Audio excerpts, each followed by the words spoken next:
স্বাগত ডিবিসি সংবাদে। আপনাদের সাথে আছি আমি সুনন্দা রায়চৌধুরী। এবার জানাবো খবরের বিস্তারিত।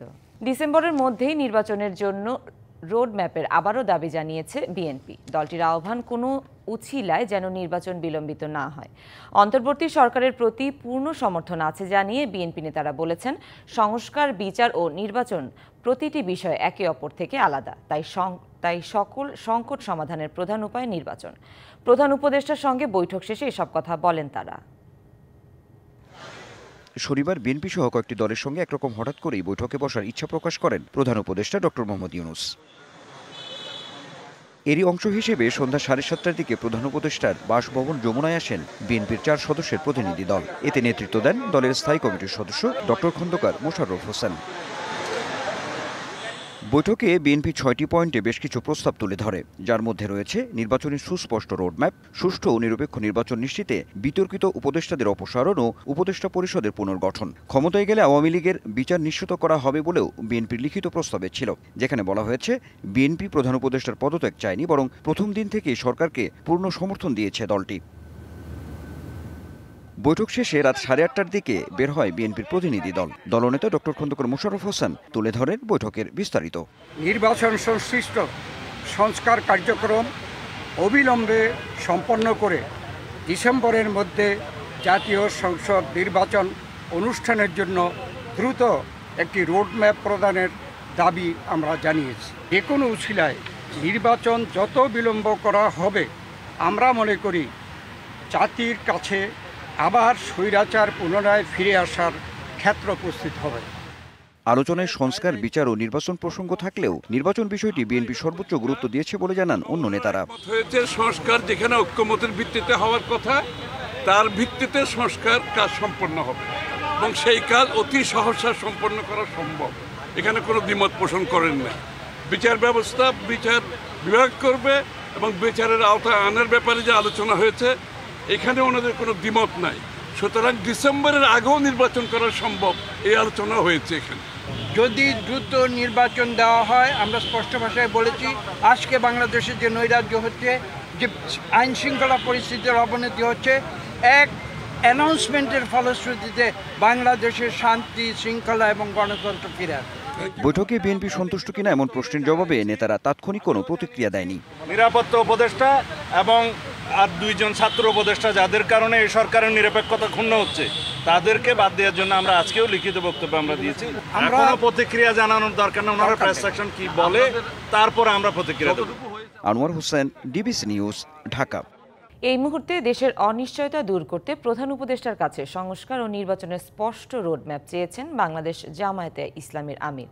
আর ইসি পুনর্গঠন করে আগে স্থানীয় সরকার নির্বাচনের দাবি জানিয়েছে এনসিপির আহ্বায়ক। যমুনার প্রধান উপদেষ্টার সাথে বৈঠকের পর ব্রিফিংয়ে সব কথা জানান তারা। দেশের বিরাজমান রাজনৈতিক অস্থিরতার মধ্যে শনিবার রাতে প্রধান উপদেষ্টার সরকারি বাসভবন যমুনায় ডক্টর ইউনূসের সঙ্গে বৈঠক করেন বিএনপি, জামাত ও এনসিপির নেতারা। বৈঠক শেষে জামাতে ইসলামীর আমির ডাক্তার শফিকুর রহমান জানান, প্রধান উপদেষ্টার কাছে মূলত 2টি বিষয় স্পষ্ট রোডম্যাপ চেয়েছেন তারা। আমরা বলেছি 2টা বিষয় স্পষ্ট করা দরকার। একটা, নির্বাচনটা কখন হবে, আপনি যে সময়সীমা দিয়েছেন এর ভিতরেই জনগণের কোনো ধরনের বড় ভোগান্তি না হয়ে একটা কমফোর্টেবল টাইমে এই নির্বাচনটা হওয়া উচিত আমরা মনে করি। আর 2 নম্বর আমরা বলেছি, এই নির্বাচনের আগে অবশ্যই সংস্কার এবং দৃশ্যমান বিচারের কিছু প্রক্রিয়া জনগণের সামনে আসতে হবে। যদি সংস্কার শেষ হয়ে যায় তাহলে ফেব্রুয়ারির মধ্যভাগে এটা হতে পারে। জানান তারা কোনো উপদেষ্টার পদত্যাগ চাননি। তারা যারা পদত্যাগ চেয়েছেন এই ব্যাপারে তারাই ব্যাখ্যা ভালো দেবে। আমরা কারোই কোনো পদত্যাগ চাইনি। প্রধান উপদেষ্টার প্রতি পূর্ণ সমর্থনও ব্যক্ত করেন জামাত আমির। তিনি গভীর মনোযোগ সহকারে শুনেছেন এবং আমাদের এটা আস্থা হয়েছে যে তিনি বিষয়টাকে ইতিবাচকভাবে নিয়েছেন। এরপর যমুনা থেকে বের হয়ে এনসিপির আহ্বায়ক নাহিদ ইসলাম ইসির পুনর্গঠন চেয়ে আগে স্থানীয় নির্বাচনের দাবি জানান। জুলাই মাসের মধ্যে জুলাই সনদের দাবিও জানান তিনি। জুলাই মাসের মধ্যেই জুলাই সনদ আসবে এরকমটা আশ্বস্ত আমাদেরকে করা হয়েছে। আমরা বলেছি যে বিচারটাও কবে শেষ হবে, কোন প্রক্রিয়া আগাবে এবং নির্বাচন যেটা জানুয়ারি থেকে ডিসেম্বর থেকে জুনের মধ্যে হওয়ার কথা, সেটারও একটা সুনির্দিষ্ট পরিকল্পনা যাতে সরকারের পক্ষ থেকে ঘোষণা করে। শেখ হাসিনার আমলে হওয়া সব জাতীয় ও আঞ্চলিক নির্বাচন বাতিলের দাবি জানায় এনসিপি। উনি যাতে দায়িত্বে থাকেন, দায়িত্বে থেকে রাজনৈতিকভাবে আলোচনার মাধ্যমে সকল পক্ষের সকল সমস্যার সমাধান করেন। DBC news desk. প্রতিশ্রুতি দিয়েও শিল্প কারখানায় চাহিদা মতো গ্যাস বিদ্যুৎ দিতে পারছে না সরকার। শিল্প উদ্যোক্তারা বলছেন, তীব্র জ্বালানি সংকটে পণ্যের উৎপাদন ব্যয় বাড়ছে ৫ থেকে ১০%। পাশাপাশি কমছে কারখানার উৎপাদন সক্ষমতাও। প্রতিশ্রুত জ্বালানি দিতে ব্যর্থ হওয়ায় এবার সরকারের কাছে ক্ষতিপূরণ দাবি করছেন শিল্প মালিকরা। রপ্তানিমুখী এসব পণ্য উৎপাদনে অপরিহার্য জ্বালানি গ্যাস। স্টিম আয়রনের এই কাজে গ্যাসের চাপ দরকার হয় অন্তত 10 psi। এর সঙ্গে প্রয়োজন নিরবচ্ছিন্ন বিদ্যুৎ। রেজিস্ট্রার খাতার তথ্য অনুযায়ী গাজীপুরের এই কারখানায় গত 7 দিনে প্রায় 10 ঘন্টা বিদ্যুৎ ছিল না, আর গ্যাসের চাপ ছিল মাত্র 2 থেকে 3 psi। উদ্যোক্তারা বলছেন, চাহিদা মতো জ্বালানি না মেলায় কারখানা সচল রাখতে নির্ভরতা বাড়ছে ডিজেল চালিত জেনারেটরে, বাড়ছে জ্বালানি ব্যয়। আয়রন চালাতে হলে আমাদের বয়লারটা অপরিহার্য।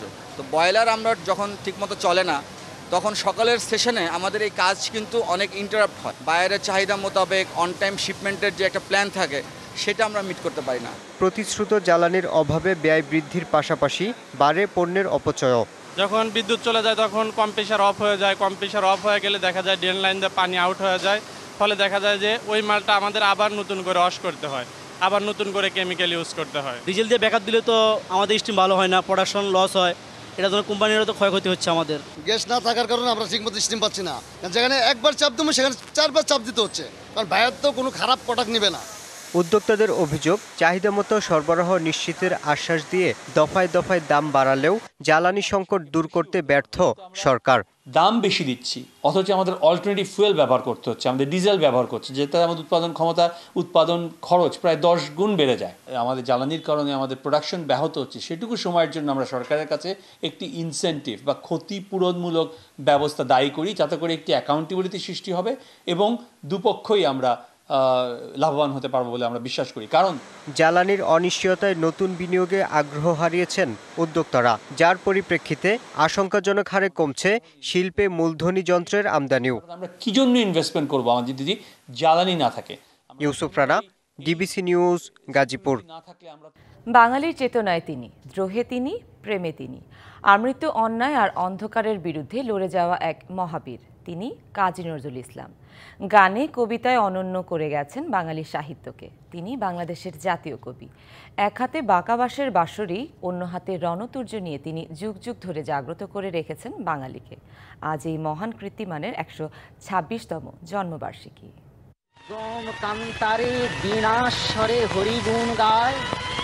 প্রেম ও দ্রোহের কবি কাজী নজরুল ইসলাম গান, কবিতা, গল্প, উপন্যাস, চলচ্চিত্র সহ শিল্প সংস্কৃতির বিবিধ ধারায় কাজ করে সমৃদ্ধ করে গেছেন বাংলা ও বাঙালির সংস্কৃতিকে। এবছর রাষ্ট্রীয়ভাবে জাতীয় কবির স্বীকৃতি পেয়েছেন কাজী নজরুল ইসলাম। দেশের নজরুল গীতি শিল্পী ও সাহিত্যিকদের দাবি, তৃণমূল পর্যায়ে ছড়িয়ে দেয়া হোক নজরুলের ভ্রাতৃত্ব ও সাম্যের দর্শন। নজরুলের গানগুলোকে শুদ্ধ বাণী, প্রমিত সুরে রেকর্ড করে দিয়ে যাওয়া, নতুন প্রজন্ম যেন সহজেই হাতের কাছেই পায় এবং তারা যেন সেই আমাদের জাতীয় কবিকে শোনে। আর এই চর্চার মধ্য দিয়েই কিন্তু সারা বিশ্ব জানতে পারবে যে আমরা আমাদের জাতীয় কবিকে কতটাই ভালোবাসি। তিনি যে হাতে লিখছেন ইসলামী গান, যে হাতে লিখছেন তিনি হামনাদ, সেই হাতেই তিনি লিখছেন শ্যামা সঙ্গীত। হিন্দু সম্প্রদায়ের মানুষেরা শ্যামা সঙ্গীত কিন্তু এখনও গাইছে এবং খুব জোর দিয়ে গাইছে এবং খুব আনন্দের সঙ্গে গাইছে। নজরুল কতটা গভীরে প্রতীত ছিলেন হিন্দু মুসলমান নির্বিশেষে দুই সম্প্রদায়ের মানুষের অস্তিত্বের ভেতরে।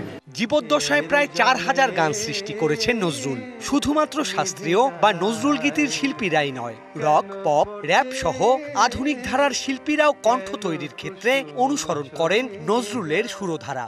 আমি মূলত আধুনিক গানের শিল্পী, কিন্তু যখন আমি ছোটবেলা থেকে সারগাম শিখি, ঠিক তখন আমার যে ওস্তাদজি ছিলেন উনি আমাকে সারগামের পাশে আমাকে নজরুল সঙ্গীত শেখাতেন এবং আমার গানের ডায়েরি দেখলে আপনারা অবাক হয়ে যাবেন যে আধুনিক গানের শিল্পী এতগুলো নজরুল গীতি বা রবীন্দ্রসঙ্গীত পারে। কবির জগৎ অন্য জগৎ, কবি সার্বজনীন, কবি পৃথিবীর। আমার আত্মার মধ্যে তার সৃষ্টির বিষয়াশয় যা আমি অনেক কিছু বুঝি না, তবু কাজ করে অনুভূতিতে। যদি কাজী নজরুলকে আমরা সঠিকভাবে ধারণ করতে পারতাম আমাদের সব কিছুতে, তাহলে আমাদের চেতনার জগৎ, আমাদের পরিচয়ের ব্যক্তি অন্যরকম থাকতো।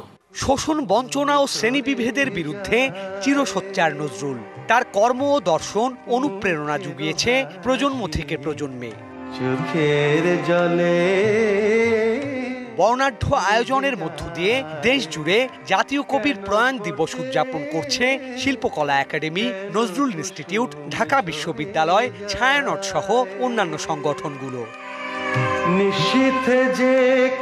সৌরবাপ্পা, ডিবিসি নিউজ, ঢাকা। ফ্রান্সে পর্দা নামলো ৭৮তম কান চলচ্চিত্র উৎসবের। আর কানের ইতিহাসে প্রথমবারের মতো বিশেষ স্বীকৃতি পেল বাংলাদেশের ছোট দৈর্ঘ্যের সিনেমা আলী।